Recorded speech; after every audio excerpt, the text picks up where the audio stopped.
Thank you. Cash, thank you. Director Patel, and I've got Acting U.S. Attorney Greg Kehoe, Middle District of Florida, behind me.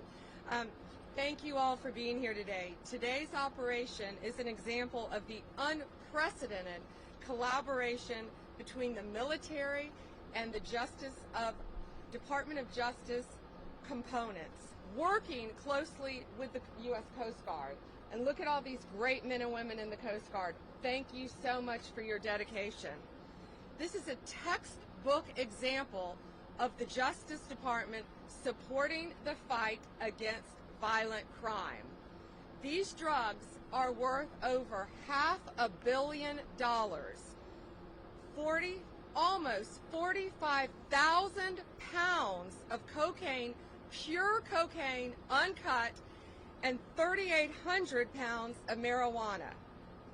Congratulations again to the Coast Guard. You have done incredible work, Admiral, and your team, Captain, in securing these drugs.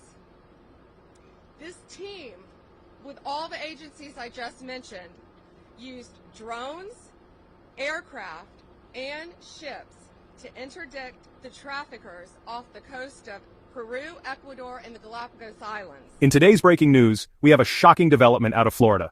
The U.S. Coast Guard has seized over $510 million in illegal drugs from international cartels. That's nearly 45,000 pounds of cocaine and thousands more of marijuana, all intercepted at sea.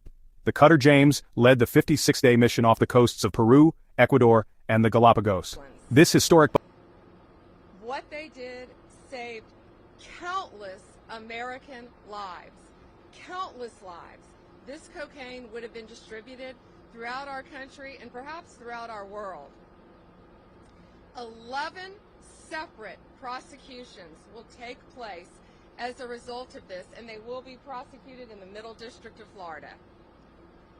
These defendants will be held accountable for bringing this poison into our country. I always say if we can save one life, we have done amazing work. And today we have saved thousands and thousands of lives as a result of this incredible cooperation. We believe two cartels, CJ&G and Sinaloa, were heavily tied to these shipments. This is a major blow to their financial operations and their efforts to distribute drugs throughout our country. It's an example of a prosecutor-led, intelligence-driven approach to stopping these criminal enterprises in their tracks. DOJ and all of the agencies involved will continue to dismantle this transnational criminal organization, lock these criminals up, and keep our country safe. The drugs that you have seen today will no longer destroy lives. They will help us lock up the criminals. Thank you all, and it is my honor to introduce the Director of the Federal Bureau of Investigation, Kash Patel.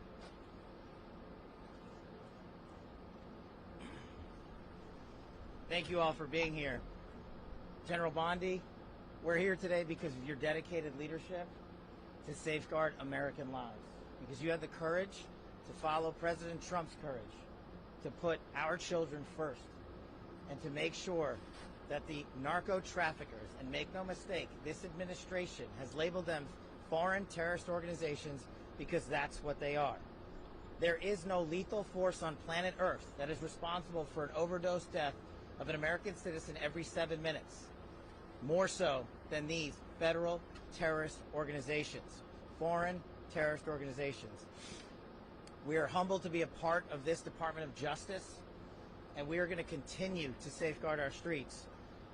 This is what it looks like when the United States whole of government approach brings every resource to bear, from the Department of Defense and the United States Coast Guard, from HSI, from FBI, from DEA, and so many others. They are going to get all the drugs off the streets, off the markets, and as Attorney General Bondi said, we are going to lock them up. They are no longer going to be free to roam. We are going to dismantle the next man up theory that has been breeding in these Mexican cartels for generations. No more. We are here today because of your brave work. The men and women of the FBI that I lead, I'm humbled and honored to be here in South Florida, where I spent so much of my career before I moved to Washington, D.C. And looking around, I'm awe-inspired by the fact that when you take the rules and regulations that blockaded these brave men and women of law enforcement and military, and you unshackle them, then you should look at this seizure, and you should see how much it multiplies, and see how many children, and how many young adults, and how many adults' lives that we have just saved. They did it. We're fortunate to be their leaders. We're humbled to be here. And you will see this happen across the country, because this is not a one-off for General Bondi. She has made this a mission priority, and the FBI will follow in every corner of this country and every square centimeter of this planet to eradicate the narco traffickers and the foreign terrorist organization that are killing American citizens. They will be held accountable. We will take preventive measures, and we will scour the ends of the earth to find every single one of them. Thank you so much for being here today. And the Galapagos. This historic bust dealt a major blow to the Sinaloa and CJN cartels. These drugs could have caused over 150 overdose deaths and created 11,000 new users. Good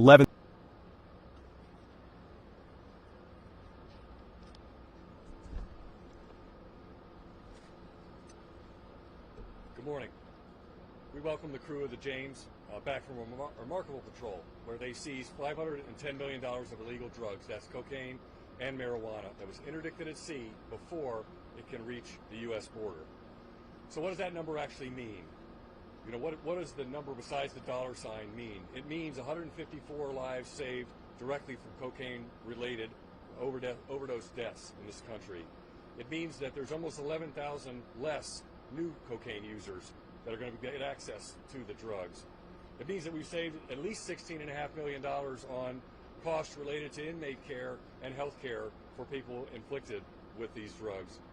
And from the Coast Guard standpoint, what this really means is a beautiful ship like the James heralds a new time for us, a new time of assets that impact the United States strategies for countering these cartels in new ways and disrupting the flow of illegal drugs. Just since February, the combined efforts of Coast Guard cutters James, Stone, Weishi, and Mohawk yielded over 59 metric tons of narcotics seized. That's $1.5 billion of revenue to the cartels. This success is a team success made possible through the dedication and coordination of our partners in DHS, DOD, and DOJ. Every day, the Coast Guard controls, secures, and defends the border and maritime approaches of this country, proudly serving as part of DHS at all times and as a military service and part of the armed forces. On the water and in the air, the Coast Guard and our partners are on the front lines to fight against these foreign terrorist organizations, including the cartels and other dangerous criminals who seek to traffic bulk cocaine, including illegal fentanyl and other deadly drugs, from entering into our communities. Under our DHS leadership, the Coast Guard has worked diligently to harden and secure the U.S. southern border and maritime approaches. Our message to the cartels is simple. We own the sea. You do not. We will find you, we will hunt you down, we will stop you before you reach our border, before you can smuggle these drugs into our country. To the crew of the James you see here and all of our partners gathered, thank you for the great work keeping America safe. Thank you very much, everyone. Semper Paratus.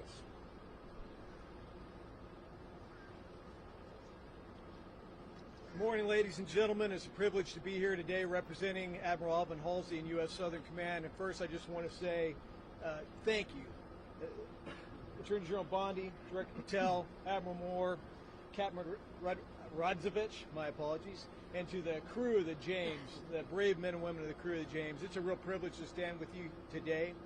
You know, the most fundamental duty of a DoD organization like U.S. Southern Command is to defend the United States against threats and defend her people, defend her Constitution.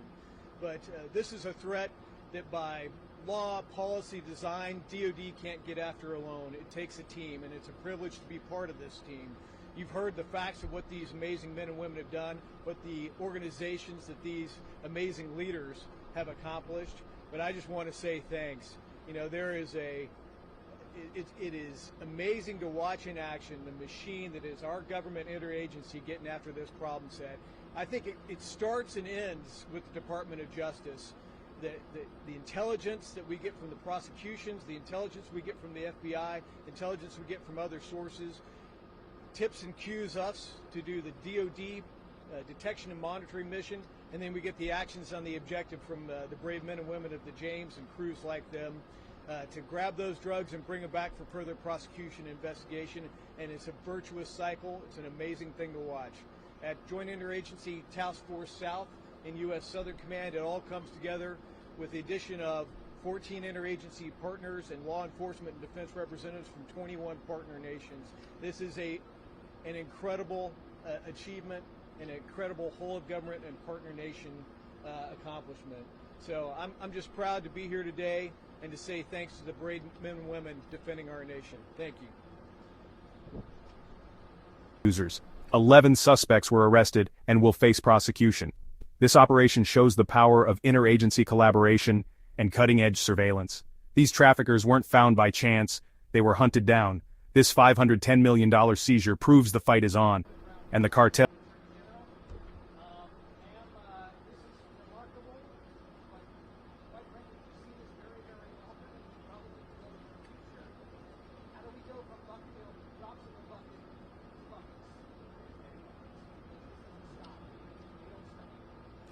Evan, this is not a drop in the bucket. Behind you is $500 million of pure cocaine, uncut cocaine. So when they cut this poison with baking soda and whatever else they cut it with, it will multiply even more times than you can imagine. We are saving thousands and thousands of lives.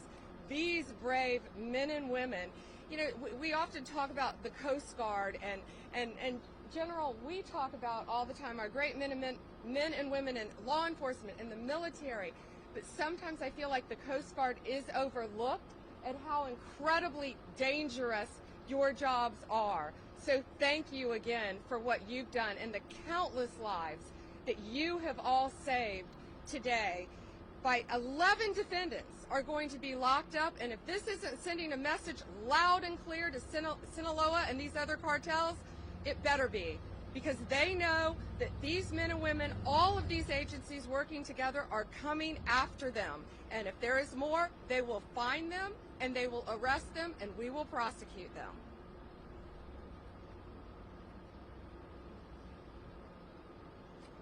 Thank you. Next question. General Bondi, if you'll allow me, I do have an on-topic and an off-topic question. On-topic, I wanted to ask, can you tell us a little bit more about the 11 defendants who were arrested? Where are they from? What is their role in this operation? And where were these drugs headed? Have we released that? Still sealed, I'm sorry, about the 11 defendants. But they are tied to the two cartels that we mentioned. And then on the Alien Enemies Act, the Supreme Court ruled this week that the immigrants were being removed or entitled to due process a chance to challenge their removal. The people who were already deported to El Salvador didn't have that chance. What happens to those people now?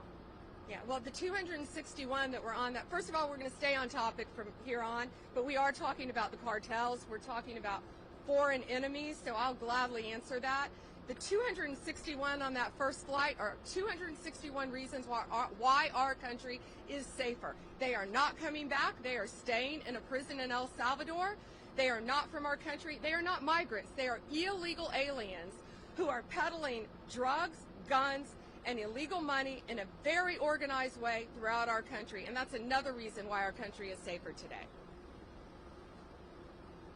Again, we have limited time, so please keep the questions on topic, and we will follow up with our appropriate public affairs staff to make sure that your needs are met. Yes, over here. Hi, Alana Austin with Newsmax.